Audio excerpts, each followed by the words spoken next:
صلوا علیہ وآلہ صلوا علیہ وآلہ۔ لوگوں نے سہل بن سعد سعدی سے پوچھا کہ منبر نبوی کس چیز کا تھا؟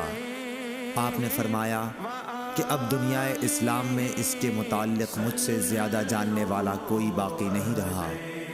منبر غابہ کے چھاؤ سے بنا تھا، فلاں عورت کے غلام فلاں نے اسے رسول اللہ صلی اللہ علیہ وسلم کے لیے بنایا تھا۔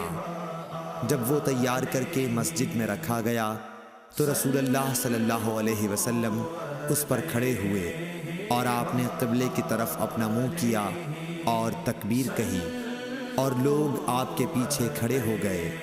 پھر آپ نے قرآن مجید کی آیتیں پڑھیں اور رکوع کیا۔ آپ کے پیچھے تمام لوگ بھی رکوع میں چلے گئے۔ پھر آپ نے اپنا سر اٹھایا، پھر اسی حالت میں آپ الٹے پاؤں پیچھے ہٹے، پھر زمین پر سجدہ کیا، پھر منبر پر دوبارہ تشریف لائے اور قرأت کی، پھر رکوع کیا، پھر رکوع سے سر اٹھایا اور قبلے ہی کی طرف رخ کیے ہوئے پیچھے لوٹے اور زمین پر سجدہ کیا۔ یہ ہے منبر کا قصہ۔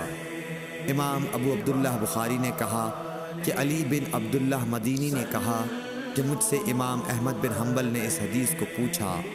علی نے کہا کہ میرا مقصد یہ ہے کہ نبی کریم صلی اللہ علیہ وسلم نماز میں لوگوں سے اونچے مقام پر کھڑے ہوئے تھے، اس لیے اس میں کوئی حرج نہ ہونا چاہیے کہ امام مقتدیوں سے اونچی جگہ پر کھڑا ہو۔